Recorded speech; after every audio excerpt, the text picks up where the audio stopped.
Welcome back to the show. Here with me in studio now is Jennifer and Shelley from the Lloydminster and District SPCA. Thank you so much for coming in today, ladies. Thanks for having us. You guys are opening your 10th annual dinner theater this evening, and the dinner theater today is Hollywood Hillbillies. Why don't you guys tell me a little bit about it? Well, we're really excited about this dinner theater event. It runs tonight, starting tonight until Saturday, and it's one of our biggest fundraisers for the shelter. Who's dinner theater for? It goes towards our operational costs. It was put on originally by just a really dedicated small group of volunteers that just wanted to do something to help the shelter out. And they knew we needed money for day-to-day operational costs. So it started 10 years ago, and it's grown into our biggest fundraiser of the year. It's all done by volunteers. Why do you think it's grown so big? Because they have a blast doing it. They have so much fun doing it. And they put on an incredible event, especially considering none of these people are professional at this. Anyone that goes will understand what I'm talking about. It's a well put together event. The food is incredible. They have, why I understand about it is that they have so much fun doing it. That's why they keep coming back and encouraging more people to come and help, and it's just grown into this huge event. And what is, the production is called Hollywood Hillbillies. What is the play about? It's kind of a different take on the Hillbillies, but in a comical way. We haven't actually seen the play yet, so we're very excited. But I've heard wonderful things about it. A lot of people actually use this event as their Christmas parties for work and things like that. So we are sold out this year. Every night, sold out right as soon as the tickets went on sale, so we're really excited about that. And is that a normal thing to be sold out that early? The Friday and Saturday always sell it really early. Last year was the first year for the full Wednesday show, and that one did not sell out, but the Thursday night did. So no, this is the first year that all 4 nights have been sold out so quickly. Oh, well, congratulations, you're getting the word out then. We are. Yeah. Why should someone come and support the SPCA?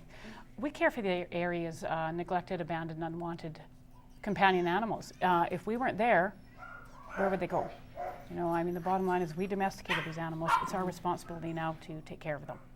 And that's what we do. We try and first off, obviously, reunite owners with their lost pets whenever that's possible. Right. If that's not possible, then we, you know, make sure they're healthy. We spay and neuter them, of course, as many as we can, and try and find them new homes.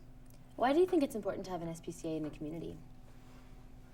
Besides taking care of the animals, we also try and teach about responsible ownership. Right. You know, spaying and neutering. We do educational seminars based on like bite prevention, things parents need to know. It's very important to be a responsible pet owner for the entire community. Being a responsible pet owner to us means ensuring that your animals don't bother people that don't want to be bothered with them. Right. Fulfilling the needs of the animal as best as you can. If you're not able to do that, we try and encourage people instead, come out and volunteer. You know, maybe you love that wonderful, cute little puppy, but you don't have the time to fully commit to it. Come spend some time with ours. No, Jennifer, you're in charge of the volunteers, correct? Yes, yeah. So in what capacity can people volunteer? There's many different ways people can volunteer.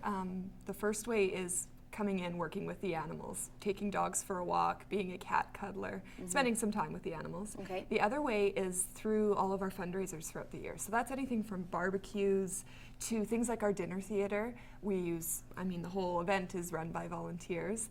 Our upcoming events, lots of different ways that we're in the community that we're always looking for volunteers for. Now, how often do these pets get to, you know, go for a walk or get cuddled? That really relies on how many volunteers we have. If we didn't have a volunteer base, sadly, we just don't have enough staff and resources to be able to get them out for walks every day. So not only do we rely on our volunteers, but our animals rely on our volunteers, because animals that are stuck in the kennels that aren't getting out for walks, they become kennel sour and they become really hard to get adopted out. So our volunteers are helping these animals thrive and find better homes. It's not just a short-term solution, then it is sort of a longer-term solution. In some cases, absolutely. And it also gives us information about the animals.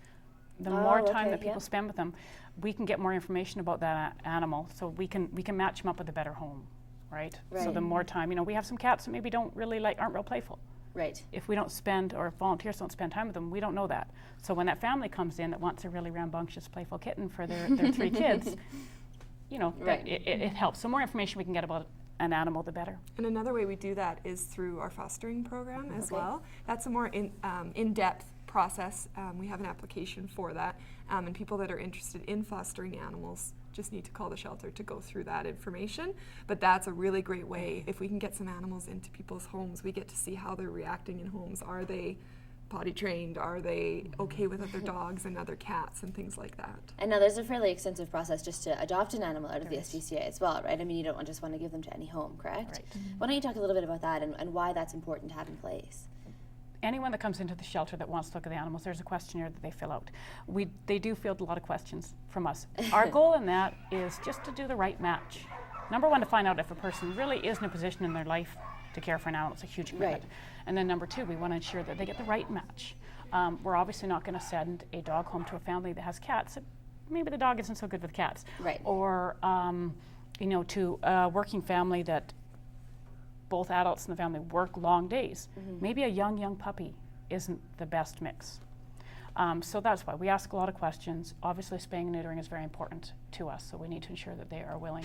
We also want to try, we end up seeing some people that come in and they feel so much for all of these animals, and they feel, it's sad to see these animals in there. So they might make a rash decision based on impulse, based on the fact that it's just getting to their heartstrings. I've done that before. Yeah, so we really want to try to ensure that people take the time to think about it, because we don't want these animals to go out our doors and then they grow into, a rambunctious animal that they're not prepared for, and then they come back to us. So that's why we end up talking to them a lot and asking a lot of questions, because we want to make these permanent homes for the animals. Now, a lot of times people have a stigma against animals that come out of SPCA. What do you say to those people? That's crazy. You should see the amazing dogs we have. Amazing dogs.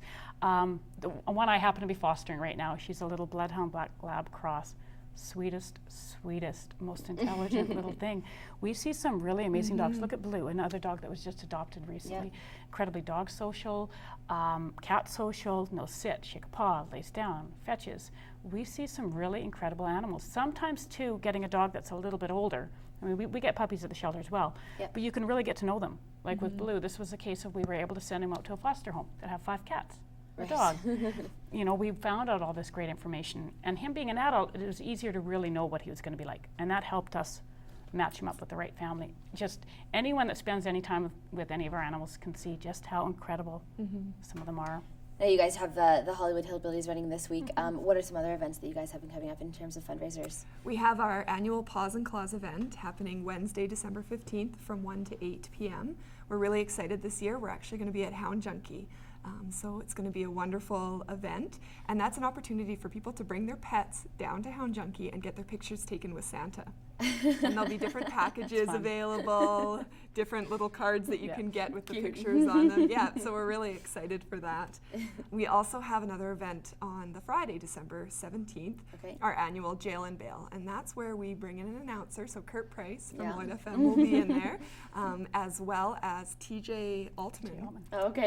From the city, and an announcer from the GOAT as well. So we're locking all 3 of them into kennels, and they're not allowed to come out until they raise a certain amount of money or a certain amount of animals get adopted. So that's going to be a really great day. It's a really fun day. They have a lot of fun doing it, and so do the animals. There's so many people that come and go that day, and we encourage people to come out, see the people in the kennels, donate some money, or that might be a great day to look at adopting a pet. Yeah, or just listen to Light FM, really. Yeah.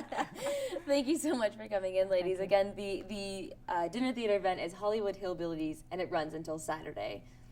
Coming up, she's done the most intense part of her treatment. A look inside the lives of a family battling cancer is next.